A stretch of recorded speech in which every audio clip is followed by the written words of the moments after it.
Maintenant, on va accueillir donc Madame Myriam Chomaz de la Fédération Léo Lagrange, qui nous fera un exposé conjoint avec Monsieur Kevin Rabaud de la Fédération française de boxe. Ça sera sur le thème aussi du passage de la sportive de haut niveau au cadre d'État, parce que Myriam Chomaz a été sportive de haut niveau. Et Monsieur Kevin Rabaud nous parlera justement de l'histoire de la boxe, comment ils ont intégré la pratique féminine, et jusqu'à arriver au JO de Rio, au succès qu'on a pu avoir, en plus du développement de la pratique pour tous, où la boxe a développé des actions innovantes justement pour une pratique loisir.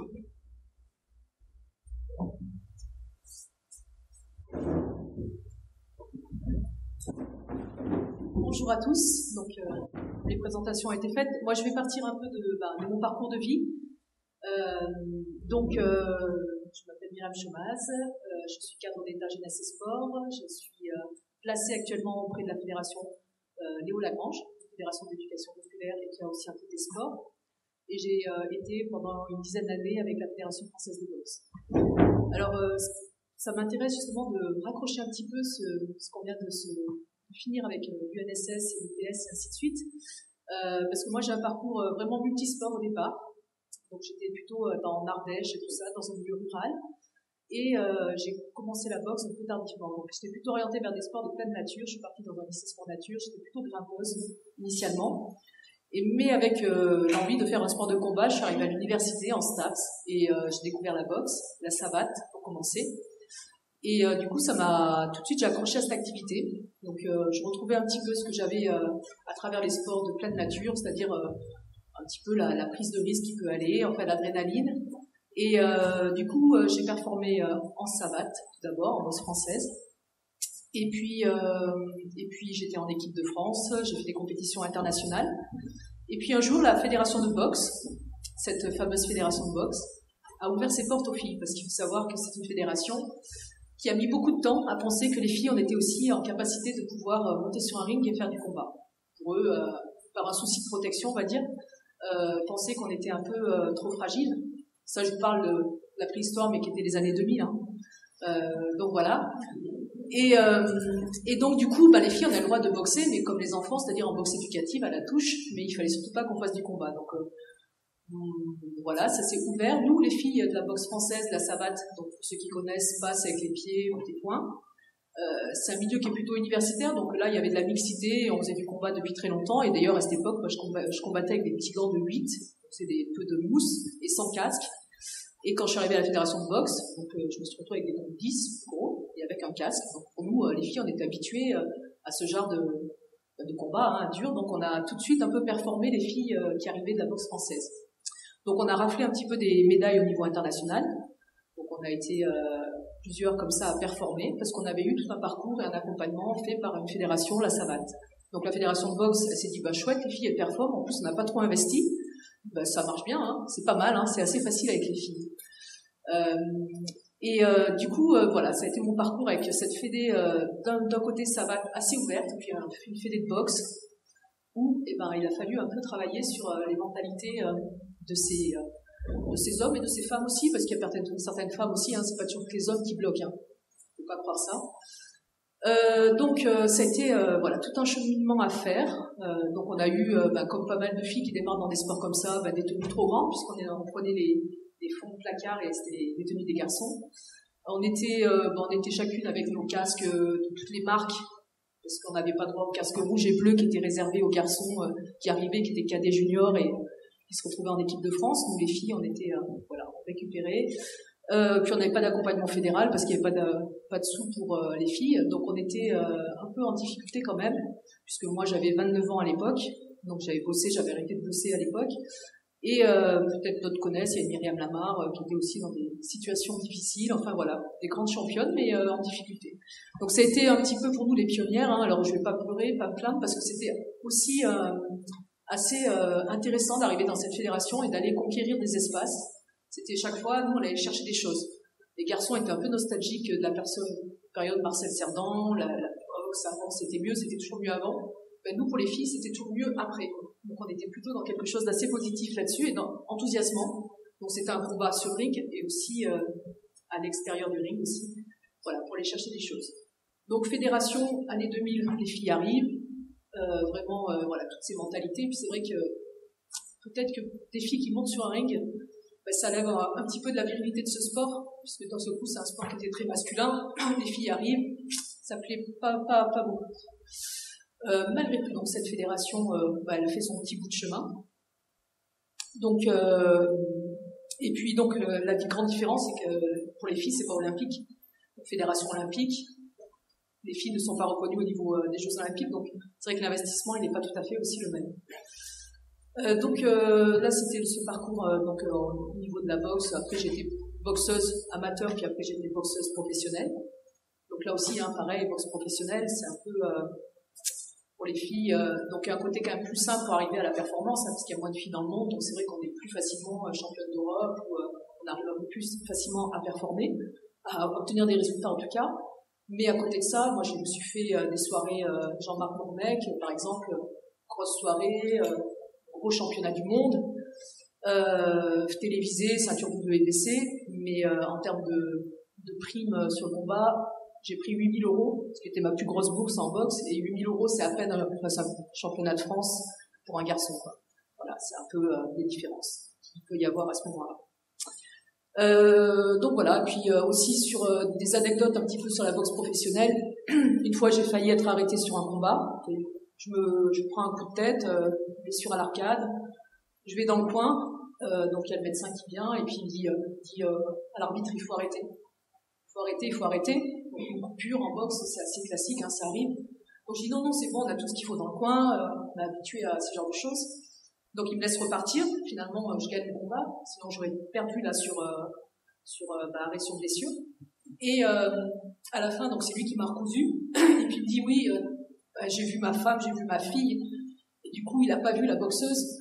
Il voyait tout de suite aussi la protection. Et du coup, ça m'a servi de leçon. Après, chaque fois qu'il y avait une compétition, je voyais le médecin, je disais je suis boxeuse professionnelle, donc il faut me prendre à la même mesure que les garçons, c'est-à-dire si je suis en danger, il faut m'arrêter, mais c'est pas parce que je saigne du nez ou je suis coupée sur une coupure d'arcade, c'est vraiment de très grave. Donc ça part toujours un peu de ce souci aussi, de pouvoir protéger, puis changer les mentalités, voir une fille qui boxe, ça peut un peu perturber, mais je crois que le combat, ce que je disais ce matin, notamment au train, c'est que être combattant, c'est ni être homme ou femme, c'est pas une question du genre, c'est vraiment une question à l'intérieur de aimer le combat ou pas. Et ça, c'est important, et c'est un peu mon combat aussi, de laisser à chacune et chacun le choix de choisir ce qu'on a envie de faire et de pas être imposé par justement, je suis de genre féminin, donc je dois être dans telle direction ou masculin dans telle direction. Donc c'est bien que les garçons aient pleurent s'ils ont envie de pleurer, et c'est bien que les filles elles aillent se chamailler si elles ont besoin de se chamailler. Bon, c'est un petit peu mon combat aujourd'hui aussi, et aux filles, on en parlait ce matin, je fais le parallèle avec les filles qui vont pas prendre des responsabilités à des moments, on n'ose pas, on n'a pas toujours été éduqués, il y a l'éducation, il y a plein de choses qui peuvent rentrer dedans, et il y a des études qui ont été faites, notamment par exemple sur des postes importants. Un garçon va y aller, s'il estime qu'il a 50% des compétences, il va y aller. Et puis, il ira chercher les compétences qui lui manquent à mesure. Une fille, il faut qu'elle ait au moins plus de 80% des compétences pour oser y aller, quoi. Déjà, et encore, elle risque de pas y aller, refuser, elle va se mettre adjointe, ou voilà, elle est tendance un petit peu là-dessus. Donc, c'est vraiment ce travail qu'il y a à faire, justement, d'aller pour les filles, d'oser plus, d'avoir plus d'audace. Et donc, c'est vraiment un peu les messages. Donc voilà un peu sur mon parcours au niveau sportif. Donc ce que je voulais faire comme parallèle tout à l'heure, c'est-à-dire que moi je suis vraiment issue plutôt du sport pour tous, de la pratique, on commence tous à pratiquer par être à niveau débutant, et puis on va peut-être aller jusqu'à de la haute performance. Pour moi c'est vraiment une continuité, et vraiment je travaille pour une fédération maintenant d'éducation populaire, et c'est de ne pas mettre d'un côté les compétiteurs et de l'autre côté les pratiquants loisirs. Il faut vraiment, je crois que plus on va proposer des solutions, plus on va justement offrir au plus grand nombre. Donc l'intervention tout à l'heure avec cette section sportive, voilà, super, très bien. Après les profs de PS et tout ça, ce que vous faites, voilà, chacun, il faut on réponde tous ensemble, les profs de PS, les clubs et les collectivités territoriales. C'est vrai qu'on n'en a pas parlé, mais on arrive à multiplier le nombre de réponses pour arriver à amener et embarquer le maximum de personnes. Et ça, c'était un petit peu le message de tout à l'heure. Donc j'ai eu ce parcours de sportive, et puis après donc la fédération pour laquelle j'étais très investie, j'ai eu envie d'aller un peu plus loin et de passer de l'autre côté dans l'encadrement. Et donc j'ai préparé le professorat de sport et du coup je me suis retrouvée cadre à la fédération de boxe. Donc j'ai commencé juste avant ça, j'avais commencé à être embauchée sur agent de développement pratique féminine. Donc ça a été tout le moment où le ministère des Sports a investi justement sur ces champs-là. Donc là, il y a eu un gros chantier quand même qui a été fait. Donc Kevin continuera à enchaîner après là-dessus. Moi, j'étais dans les premières années et c'est vrai que le premier travail qui a été pour nous de mettre en place, c'était se dire, on était à l'époque, on était on va dire 12%, 15% à peu près de filles dans cette fédé à peine, et de se dire comment on fait pour aller chercher de nouvelles filles. Donc il y a eu plusieurs réponses, donc multiplier l'offre de pratique, c'est-à-dire qu'il y a des filles peut-être qui ont envie de faire autre chose autrement, comme beaucoup d'autres sports de combat ont fait, donc on a proposé de l'aérobox, de la boxe fitness, mais ça correspond pareil qu'à un type de femmes ou de personnes qui ont envie de faire plus de l'entretien avec ce sport-là. Ça a été aussi de dire dans les salles de boxe, quand je rentre, il y a des posters, des représentations avec des hommes dessus. Donc ça a été de faire un plan de communication avec les boxeuses, les filles de l'équipe de France, pouvoir mettre aussi des posters. Une fille, quand elle arrive dans une salle, elle puisse sentir, ah ben oui, il y a aussi il y a des filles qui boxent, c'est possible. Et donc ça a été vraiment voilà, dans les choses qui ont été mises en place, de multiplier le nombre de rencontres aussi, de proposer ce qui n'est pas beaucoup de rencontres pour les filles, donc de multiplier un petit peu le nombre de rencontres. Donc il y a eu tout ce travail qui a été fait. Et en plus, on a été primé par le ministère sur notre plan de féminisation. Du coup, ça a mis en lumière un petit peu, la fédération a été récompensée, en plus elle a eu un accompagnement financier, et du coup ça a mis aussi tous les dirigeants obligés d'en faire un peu plus pour les filles. Donc, ça a été un beau coup de pouce à ce moment-là pour mettre en avant un petit peu ce projet de plan de féminisation. Du coup, bon, voilà, la sauce avait commencé vraiment à prendre au niveau des filles. Et après, donc voilà, j'ai eu mon professorat de sport, donc j'ai eu des missions à la fois de développement de pratique, à la fois de l'encadrement. J'étais sur les équipes de France cadet junior.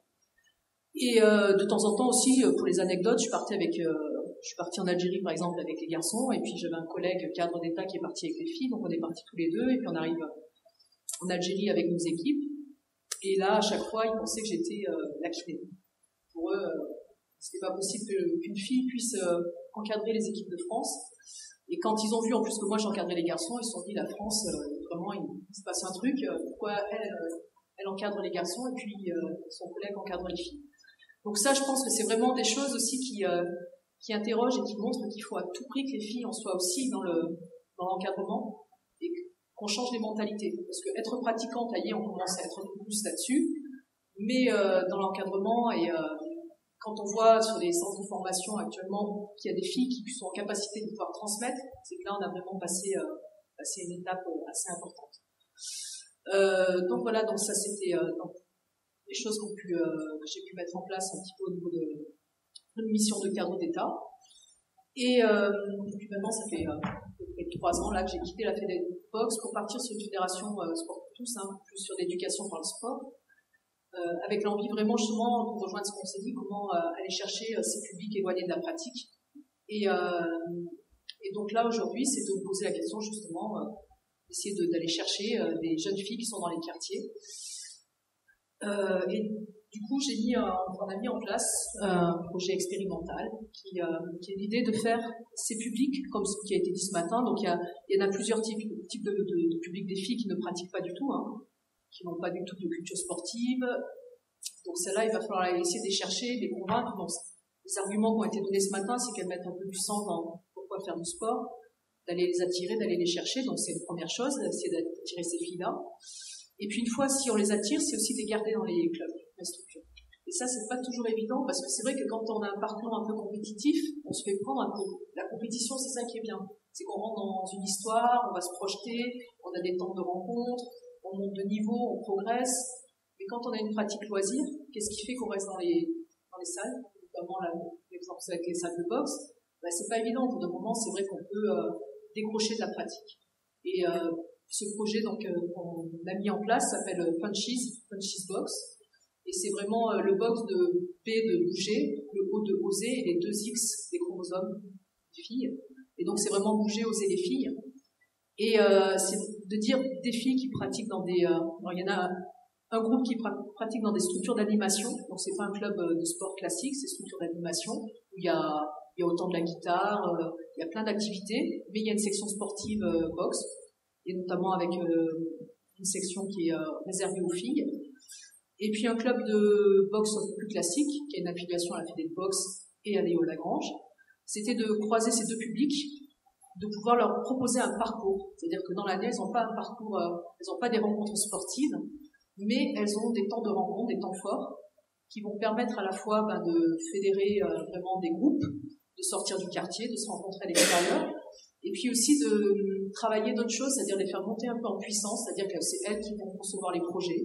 On va travailler aussi pas que sur le support sport, on peut travailler sur du théâtre, on peut travailler sur monter un film, voyager. Donc c'est vraiment de se dire accrocher ce public, essayer de vraiment les entraîner dans une histoire pour qu'elles y restent et pour qu'elles aient envie d'y rester, donc qu'elles se fassent des copines et puis qu'elles prennent de plus en plus d'initiatives aussi.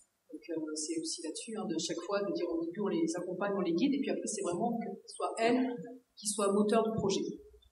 Donc voilà, ce projet expérimental il est encore assez récent, il a 1 an d'existence, donc il y a des filles qui pratiquaient, enfin déjà dans les premiers rendus qu'on peut avoir, c'est-à-dire c'est des filles qui pratiquaient vraiment entre elles au départ, et finalement ce projet, elles ont commencé à plus avoir confiance en elles et à aller s'entraîner avec les garçons. Et puis dans celles qui ont pratiqué l'année passée, il y en a une qui a vraiment accroché à la pratique et qui elle va partir sur un projet plus classique de compétition classique de boxe avec la Fédé de boxe. Et il y en a d'autres qui vont continuer sur des parcours plus avec des rencontres autour d'activités multiples et de loisirs. Donc voilà, donc ça c'est un peu l'idée de se dire non pas ces publics qu'on a captés, d'éviter qu'ils décrochent complètement de l'activité, de proposer donc des réponses un petit peu différentes de ce qu'on a l'habitude de mettre en place avec ces parcours différents et des calendriers, des rencontres et vraiment qu'il y ait une progression. C'est ce projet-là, en tout cas, qui est actuellement en expérimentation. Donc voilà, dans les exemples déjà que je peux vous donner, et puis après, je reste aussi à votre disposition pour pouvoir répondre à vos interrogations s'il y en a, toutes vos questions. Merci. Merci.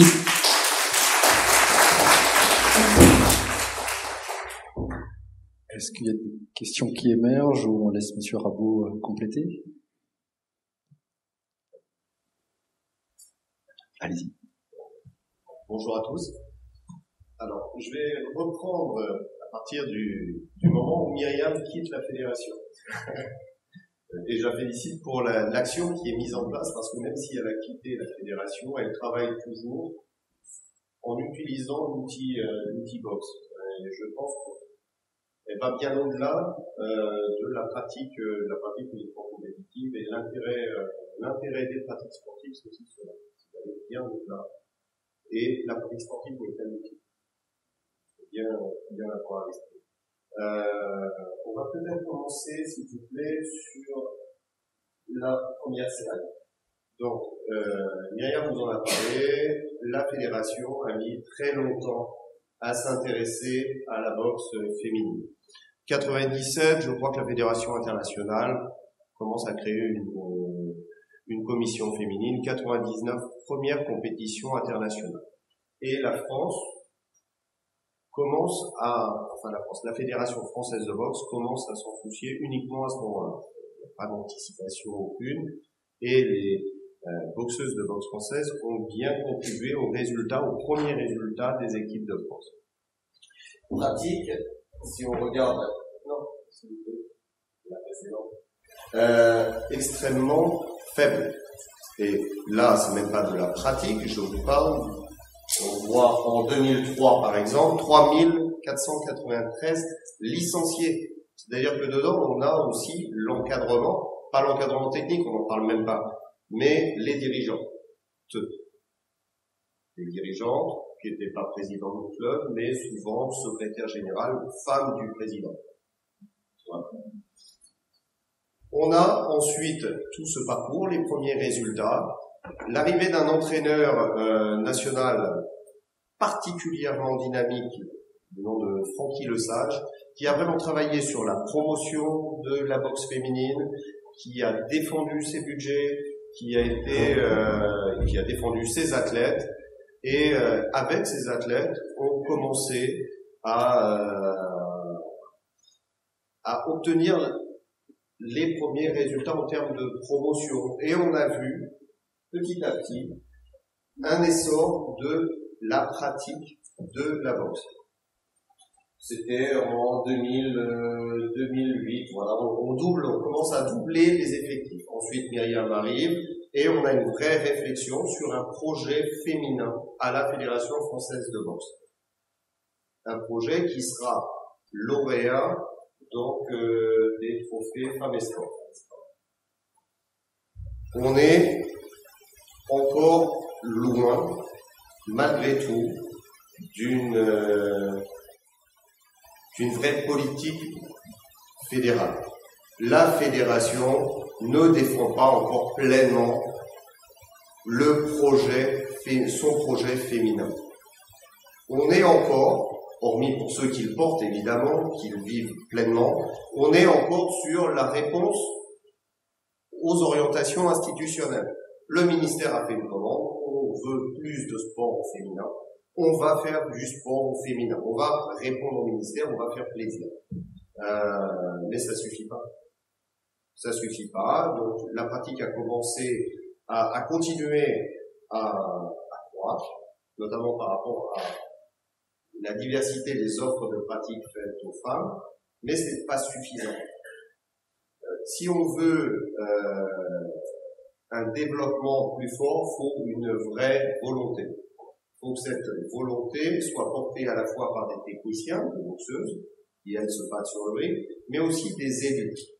Et on a eu la chance, en 2013, de réunir, en fait, ces conditions pour rédiger un plan de féminisation de la fédération bien plus ambitieux. On peut passer à la slide suivante. Donc, un plan de féminisation bien plus ambitieux parce que c'était plus un projet de développement de la pratique féminine. C'est les femmes, pour que l'on développe le nombre, enfin qu'on augmente le nombre de femmes au sein de la fédération et que les femmes prennent réellement des postes à responsabilité, il faut se soucier de tout. Former des dirigeantes, former des techniciennes, accompagner les équipes de France, promouvoir la pratique aussi. Mais il y a la pratique et à côté de ça, faire en sorte que tous les postes et tous les postes à responsabilité soient accessibles aux femmes. Donc vous voyez sur 2013-2017, on va passer sur un certain nombre de statistiques qui vont illustrer mon propos. 2013-2017, progression du nombre de licenciés à la fédération de 28%. Parce que la fédération ne s'est pas centrée uniquement sur son problème féminin. On a aussi développé le plan citoyen du sport, on a développé donc avec nos actions à caractère éducatif et social, il y a toute une démarche globale. Et le plan de féminisation de la fédération s'intègre dans le projet fédéral de la Fédération française de boxe. Donc 28% pour l'ensemble des licenciés. Évolution du taux de féminisation. Donc là, par contre, les résultats sont assez remarquables. On est parti donc en 2013 de 18% de femmes licenciées à la Fédération française de boxe pour arriver en 2017 à 27%. C'est dû au travail qui avait été fait en amont. Il y avait un gros travail de défrichage qui avait été fait, mais c'est aussi dû à la volonté manifestée, à l'engagement de certaines élus autour du projet de féminisation et des actions mises en place, bien évidemment. Et si l'on parle du taux de l'évolution du nombre de licenciés, on est à plus 91%. Donc plus 91%, on a quasi doublé le nombre de licenciés durant cette période. Slide suivant. Par contre, contrairement à ce qui avait été envisagé au départ, on a très fortement augmenté sur les pratiques et très peu sur les non-pratiquantes. Quand je dis non-pratiquantes, c'est les dirigeantes, les officielles et les cadres techniques féminins. Donc, là, ça pose malgré tout question sur l'efficacité ou le choix des actions mises en place. On a beaucoup proposé de compétitions, notamment, quelle qu'elle soit, de promotion autour de la compétition de nos athlètes, promotion aussi de nos dirigeantes, de nos officiels et de nos cadres techniques, mais visiblement, les actions qu'on a décidé de mettre en place sur ces aspects n'ont pas été suffisamment efficaces. Enfin, ne le sont pas à mon point. Donc, par rapport aux pratiques, donc, les compétitrices, là, on a une explosion de la pratique compétitive. Alors, réponse, on a intitulé un Ladies Boxing Tour. Donc, c'est une action de promotion de l'activité féminine en proposant des soirées boxe uniquement féminines avec de l'encadrement de pratiques aussi boxe assaut et des animations autour des pratiques non compétitives de la fédération, pratiques boxe loisirs ou d'entretien. Donc ces événements, il faut penser qu'ils ont surtout incité des jeunes filles et des femmes à devenir compétitrices. On n'a pas trop d'évolution sur le nombre de dirigeantes. On n'a pas trop d'évolution sur le nombre de techniciennes. On va le voir, slide suivant, s'il vous plaît. Voilà, les dirigeantes sont 9,5%. Est-ce que c'est un échec? On voit l'évolution du nombre de licenciés, on voit l'évolution du nombre de femmes licenciées à l'FFB. J'aurais tendance à dire oui, sauf que l'on a aujourd'hui à la fédération des femmes en situation de responsabilité, mais la présidente de la commission, qui est passée d'une commission de féminisation à d'une commission féminine qui gérait que la compétition à une commission de féminisation, est une femme qui s'investit particulièrement. La trésorière de la fédération est une femme. On a plusieurs présidents de commissions qui sont des femmes. Slide suivant. Donc, des cadres techniques toujours trop peu nombreuses. Donc, j'entends par cadre technique les entraîneurs de club ou les animatrices aérobox, donc de la pratique loisir. Plus 34%, mais quand on parle d'un chiffre aussi faible, on ne peut qu'avoir des taux élevés de croissance. Quand on voit le taux genré de cadres techniques, c'est-à-dire le nombre de cadres hommes par rapport aux hommes licenciés, on est à 5%, de femmes par rapport aux femmes licenciées, on est à 1%. Donc là, il y a une vraie question. Dans mes échanges avec la direction des sports, et notamment le directeur des sports, on avait choisi un indicateur partagé pour la réussite de nos programmes de féminisation, comme indicateur partagé de la réussite de nos programmes de féminisation, le nombre de cadres techniques. Myriam parlait des images de boxeuses dans les salles pour attirer des boxeuses. Notre idée était de dire, pour attirer des boxeuses dans les salles, il faut plus d'encadrement féminin. Slide suivant. Et par contre, en termes d'officiels, mais là on a une baisse des officiels, donc oui, effectivement, problème. Même si certains des officiels, ce que l'on n'avait plus depuis longtemps, on les a accompagnés jusqu'au plus haut international. Donc peut-être qu'aujourd'hui cela n'a pas eu d'effet, mais sur la prochaine Olympiade, par partage d'expérience, la force de l'exemple aussi, on aura demain peut-être beaucoup plus de femmes qui s'investiront dans les fonctions d'officiels. Donc, du côté des pratiques, alors, si on regarde les pratiques, la boxe assaut, c'est la boxe dont parlait Myriam, une boxe de compétition mais très protégée. Donc là, on double les effectifs. Sur la boxe loisir, bon, là c'est une pratique d'entretien, on va dire. Plus de 300%, mais là c'est pareil, sur des effectifs aussi faibles, on a des effets immédiats. L'aérobox, c'est pareil, c'est une pratique rythmée, loisir, entretien, on est à plus 107%. On voit bien, slide suivant s'il vous plaît, que on a quand même un intérêt particulier de nos licenciées féminines pour une pratique soit compétitive, euphémisée, ou une pratique d'entretien et de loisir. Ce qu'a très bien compris les salles, ce qu'ont très bien compris les salles privées, qui proposent des cours de boxe et qui accueillent bien mieux le public que nous et qui retiennent à des tarifs prohibitifs un grand nombre de pratiquantes de boxe.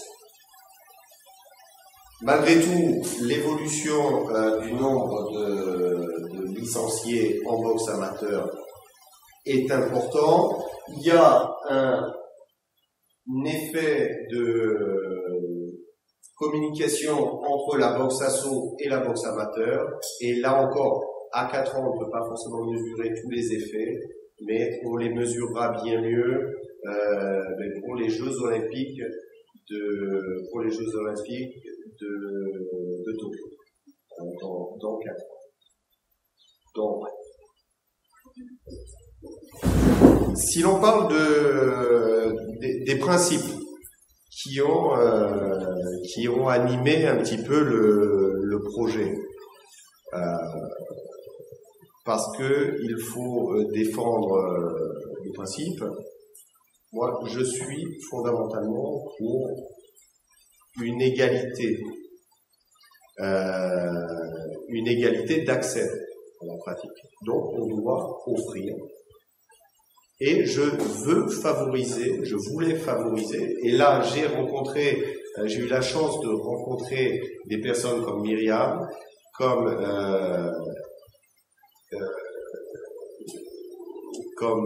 la présidente de la commission féminine, Séverine Gosselin, qui partageaient la même démarche. Et l'idée, c'était même de dépasser la féminisation, c'est d'aller vers la mixité de genre. À un moment, on a passé un cut là au niveau de la fédération, on était dans les fédérations en dessous de 25% de licenciés. Alors je ne sais pas si ça parle dans la GSC Sport, dans le milieu GSC Sport ça parle.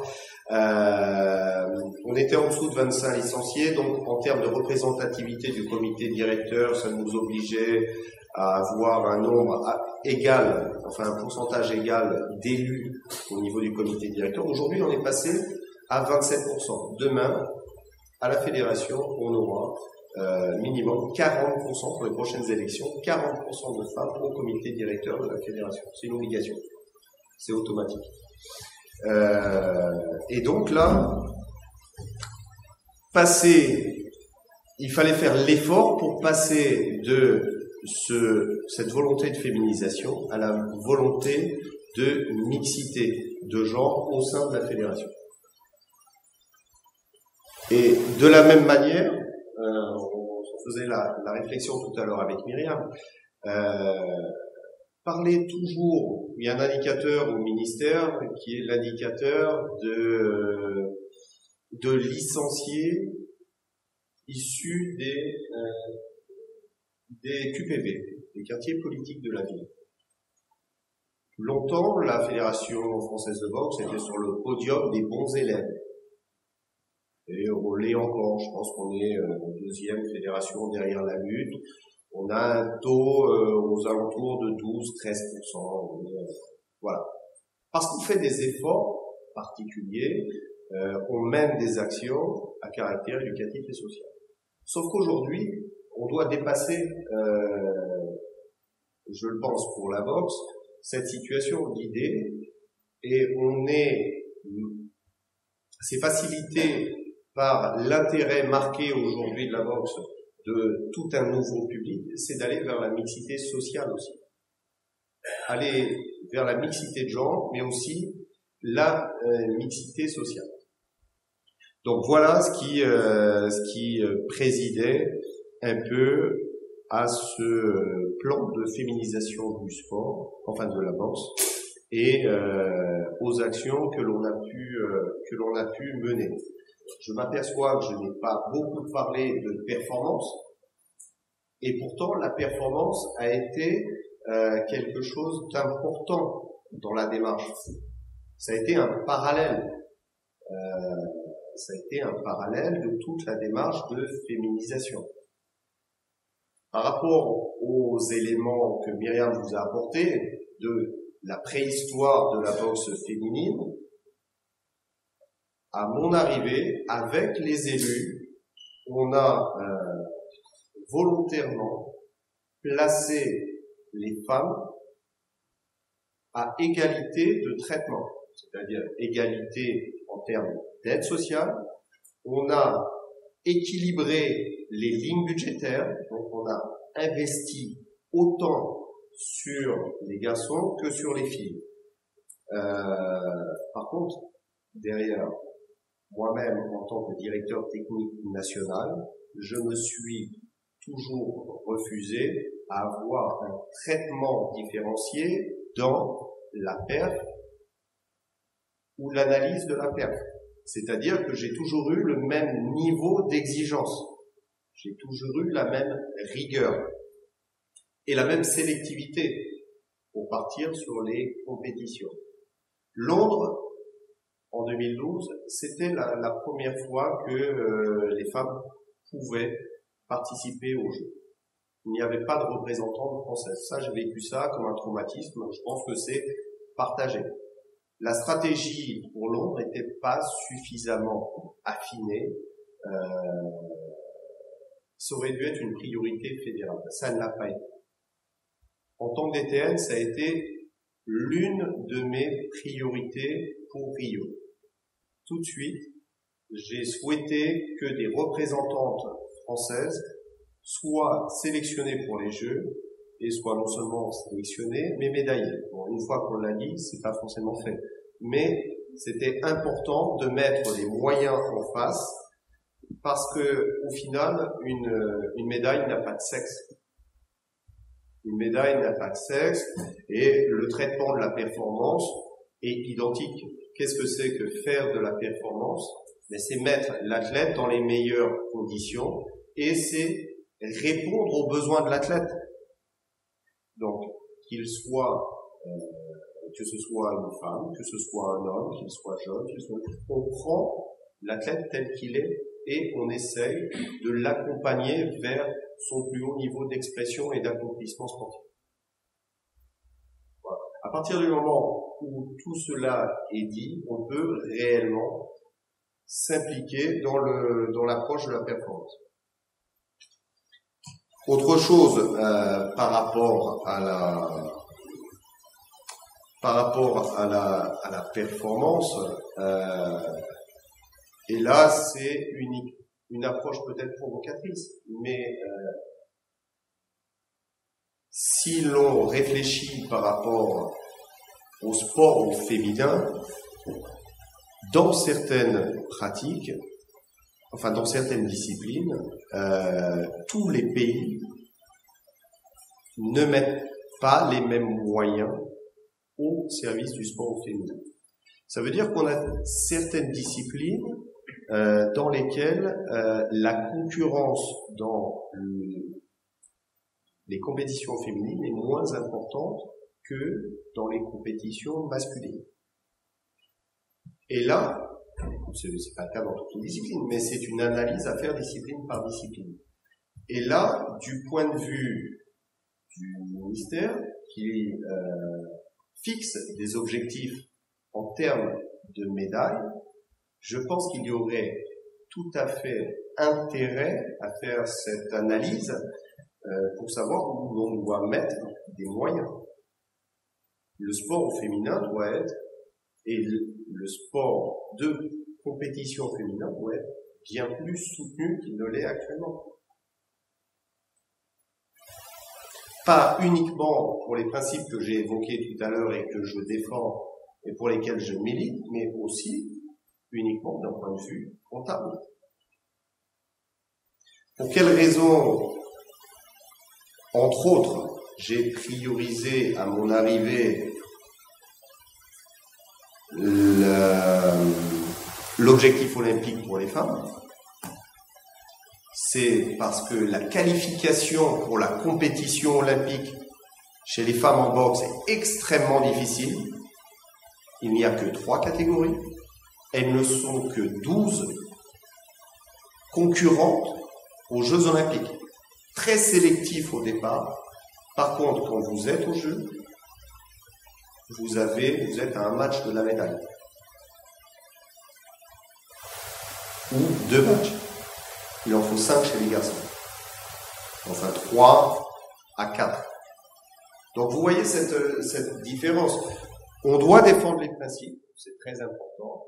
Mais si au Jeux de Paris 2024, on doit faire 80 médailles, je pense qu'il va falloir s'intéresser très très près aussi aux disciplines dans lesquelles les femmes et les athlètes françaises pourront exceller. Voilà, je vous remercie. Juste pour ajouter, c'est vrai que je pense que dans les chiffres qui ont été donnés, vous avez tous suivi, j'imagine, les Jeux Olympiques aussi, et Estelle Mosley et Sarah Ouramoun ont été des ambassadrices de très haut niveau, à la fois sur leur parcours personnel, c'est-à-dire que c'est des filles qui ont été exemplaires aussi d'un point de vue scolaire. Elles sont toutes les deux, il y en a une qui était Sciences Po, l'autre qui est ingénieure. Et sur la performance, et derrière, c'est vrai que ça a fait aussi, ça a aspiré, ça a donné envie à plein de filles de venir pratiquer. Et c'est toujours ça, ce qu'on disait, le haut niveau, là, du coup, les filles qui viennent pratiquer dans les salles, c'est pas toutes des compétitrices. Et là, on a ce rôle social de dire, ces filles qui peuvent être restées normalement dans la sédentarité, elles vont venir pratiquer, ça leur a donné envie. Et aujourd'hui, être boxeuse pour une fille, être combattante, c'est quelque chose quand même qui est assez sexy, ce qui n'était pas forcément avant. Ça a changé. Je pense que le rugby aussi, ça, des choses qui bougent. Et les filles s'autorisent à aller vers des sports jusqu'à présent où elles n'étaient pas forcément attendues. Et ça, c'était la grande réussite, je pense, des Jeux, des filles, mais aussi pour revenir sur des garçons, parce que là, il y a eu des messages très forts avec la team solide et tous ces jeunes qui ont parlé. Dans les quartiers, il n'y a pas que ce qu'on montre aussi, qu'il y a des belles choses, il y a des belles valeurs. Et je crois que ça a vraiment fait du bien. Le sport de haut niveau, c'est ça, il fait du bien à tout le monde aussi. Donc, soyons vigilants de ne pas vouloir dire que c'est les uns ou les autres. On est ensemble. Merci à tous les deux. On passe à la discussion maintenant. Interrogation, on va demander les chiffres. Sortez le quiz de la Fédé de boxe. Il n'y a pas de boxeur, je crois, parmi nous, non?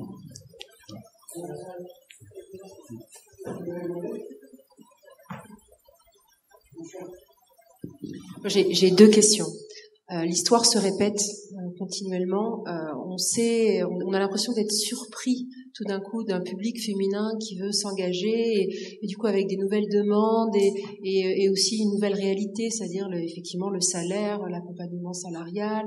Puis ces femmes-là vont devenir peut-être des responsables et des cadres, donc il va falloir aussi les accompagner. J'ai toujours l'impression qu'on est naïf par rapport à cette vitesse qui est tout à fait normale d'évolution des femmes, mais c'est comme si on voulait pas voir la réalité. Je sais pas, je suis peut-être naïve, mais je trouve qu'on manque d'accompagnement. Et alors je parle pas uniquement de la fédération de boxe, je parle de manière globale.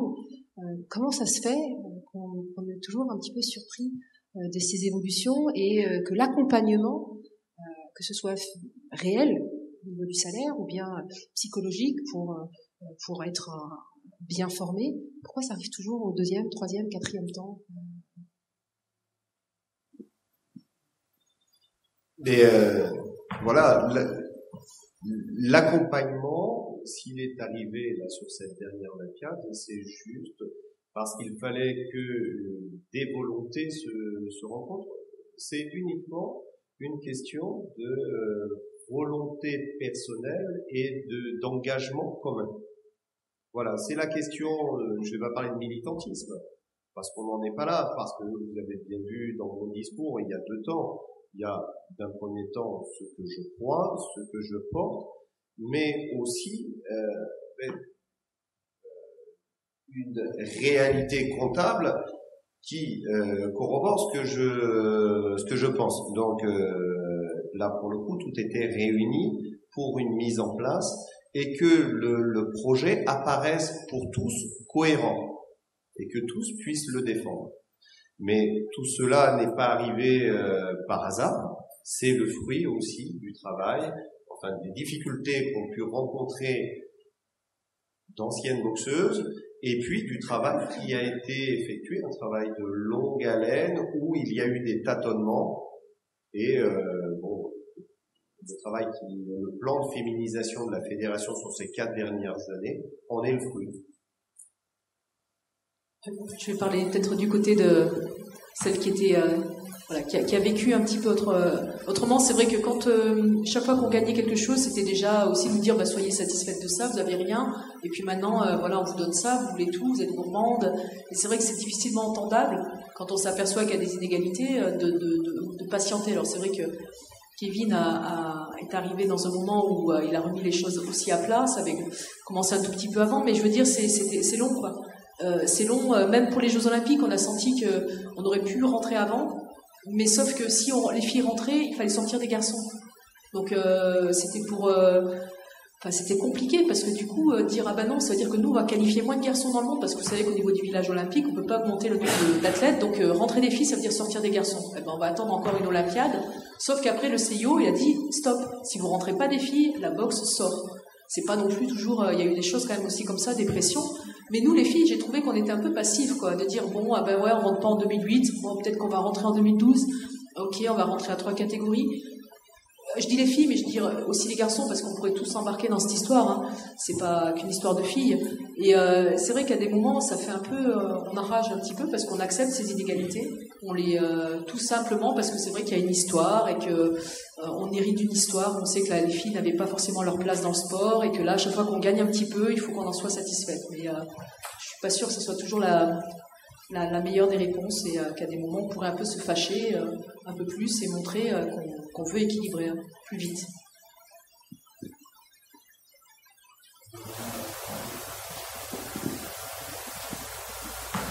Merci. Du fait de votre qualité dans la fédération, est-ce que vous pourriez nous dire à aujourd'hui quel est le sport qui représente presque la parité dans le sport féminin et masculin? Voilà. Est-ce que ça peut être le judo? On voit beaucoup de femmes également. Il y a la course. Mais quel est le sport? Est-ce que vous avez la réponse de nous dire quel est le sport où on trouve à peu près la parité pour celui-ci? Je pense que l'équitation doit être un bon exemple. Où là, en plus, les garçons, enfin les hommes et les femmes concourent dans la même compétition. Donc je pense que ça pourrait être un exemple, mais j'ai pas les chiffres en tête. Mais l'équitation, on a vu sur le même podium des hommes et des femmes au dernier JO. Pour éventuellement compléter les propos de Monsieur Rabot, dans le cadre du diagnostic départemental que je vous ai présenté ce matin, vous avez quelques chiffres indicatifs qui peuvent vous montrer sur notre territoire les disciplines qui ont une parité totale. ce qui n'est pas spécialement le cas dans notre département sur l'équitation. On est un gros département équestre où la pratique féminine est très importante sur la pratique de l'équitation pour tous. Par contre, on s'aperçoit que plus le niveau augmente sur l'équitation, c'est l'inverse. C'est là où on retrouve le plus de masculins sur des compétitions de très haut niveau. Si.